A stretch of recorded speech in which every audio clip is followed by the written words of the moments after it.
Sir, good morning from Washington. How are you? Good morning, Mike. How are you? I'm great. We're doing great, thanks. We are grateful to have some of your time and expertise. So I guess first things first, how are things today in Baghdad? And I take it that you believe we're still on track for the withdrawal. I do, and let me put this in context for you. Iraq right now overall is stable. Based on the elections that this country had on March 7th, they just completed the recount for Baghdad, and the recount turned out the fact that this election now is going to be credible and legitimate. In fact, the Arab League commended the Iraqis for having a credible, legitimate election, and we see the country moving forward right now to certify the elections. Overall, the security environment is comparable to where we were in January of 2004. And despite some of the attacks that we've had recently, I think it's important to note that attacks overall are down 85% since the height of the surge in 2007. What we've seen, Mike, right now with al-Qaeda and others is that these terrorists have resorted to attacking the most innocent of people in this country. And to put that, again, in context, this attack on 13-year-old boys at a soccer game and the brutality of that in Tel Aviv is indicative of just where al-Qaeda has gone. But what's important also is that the population remains galvanized against these attacks. They have not gone to sectarian violence. They have confidence in the Iraqi security forces, and they have not bought into this ideology of al-Qaeda. And the ISF continues to put pressure on that network. So obviously, we are very cautiously optimistic, but we do see the country moving forward with credible and legitimate elections, and then the certification of these elections here very soon. Sir, I understand in your role that you deal with both the Iraqi people and the Iraqi media. I'm curious what they're thinking of the drawdown, and do you get the sense that the Iraqis might want the U.S. around longer if their violence continues there? The sense that I get right now is that Iraq is very happy with their sovereignty. The polls show in Iraq is that 80% of the Iraqis are in support of their army and 70% are in support of their police. And they expect us to abide by the security agreement, which is what we're doing. Our job here right now is to maintain our strategic partnership with those security forces. And based on that security agreement, we continue to train, coordinate, advise, and assist them. So right now, based on the security environment, based on the conditions, we are on path right now to meet our commitments to the security agreement upon our completion of our mission in December of 2011. I read a story a couple minutes ago saying that al-Qaeda in Iraq supposedly had named replacements for the guys that were taken out. No surprise there. I guess I should just ask, do you know anything about these guys, or is it too soon to say? I think it's too soon to say, and while they have named those individuals, I would not speculate on who these individuals actually are. But I would say, obviously, is that al-Qaeda right now has been degraded. And I would say that the ISF has put tremendous pressure on the al-Qaeda network. And I see that in the results in terms of killing al-Masri, killing Omar al-Baghdadi, and most recently capturing al-Sharifi, who is the head of Ansar al-Islam, that has been a target here, a high-profile target for the last 7 years.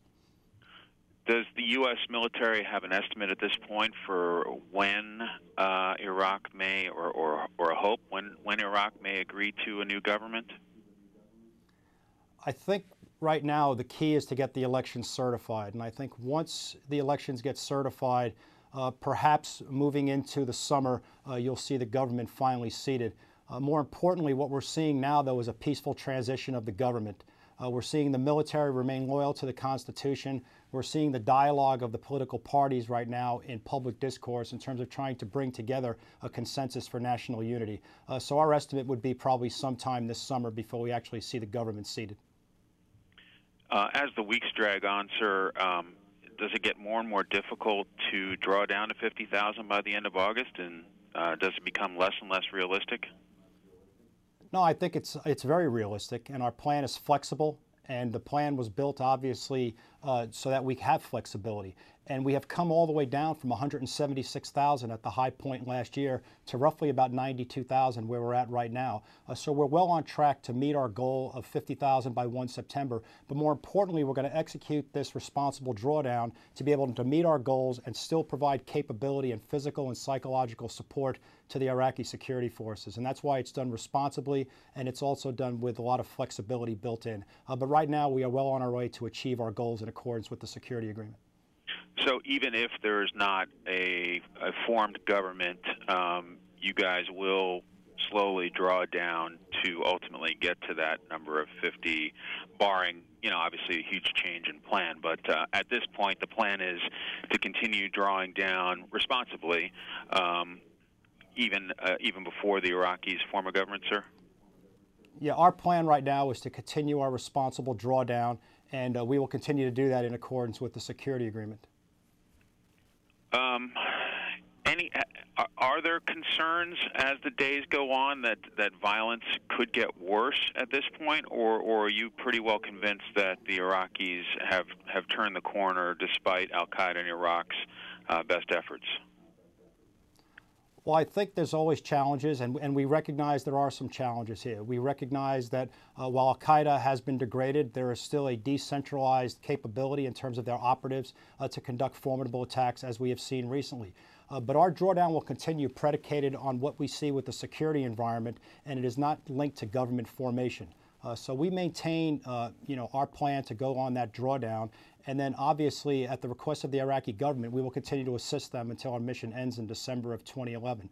Our goal as we do this drawdown is to continue to build professionalism, confidence, capability, and capacity within these Iraqi security forces. And they have shown, based on the results of the 7 March election, other major events here, that they are capable of providing security to the people of Iraq. Is your best military guidance to your soldiers that it may be a long, hot summer, as perhaps there's some frustration over the formation of a government, sir? I don't see that. I see our soldiers right now supporting their Iraqi counterparts. I see them staying committed in partnership with the security forces, and we'll continue that drawdown during the summer. So I see our soldiers actually looking at this as an opportunity that the Iraqis have to move forward. And the Iraqis right now have a tremendous opportunity that's in front of them to move this country forward, and we're proud to take part in that based on the conditions that we see right now. You've given me a lot to work with here, sir, and I am grateful for that, and I really appreciate your time and expertise. I guess while we have you in the chair, there's a lot of focus on other parts of the world, Afghanistan, terrorism, that sort of thing. While we're focusing on Iraq today, is there anything further you want to tell me about the mission there, about how far along the Iraqis have come, anything else about what's going on with you and your troops at this point that people in America should be aware of? I think it's important just to put this in context about how far the Iraqi security forces have come. 2 years ago, the Iraq government and the people here were on the brink of a civil war in terms of sectarian violence. We have not seen these people revert back to sectarian violence. We have not seen the people lose faith in the Iraqi security forces. We have not seen this government fracture. All these attacks to achieve those purposes have not been achieved because the population wants to move forward. As far as our soldiers go, their morale is extremely high. There have been a lot of sacrifices in this country by both the Iraqis and U.S. forces. And I think what you're seeing right now with our soldiers is there's an opportunity here to see a return on the investment that was made based on the sacrifice of everybody who has been committed to this mission succeeding. And we're committed, obviously, to our Iraqi partners, and we're also committed to abiding by the security agreement as this country moves forward. And we hope the Iraqis take advantage of the opportunity that is in front of them right now. Sir, it's great speaking with you. Thanks so much for your time and expertise, and of course, thanks for your service. It's my pleasure. Thank you very much. We appreciate it. Have a good day.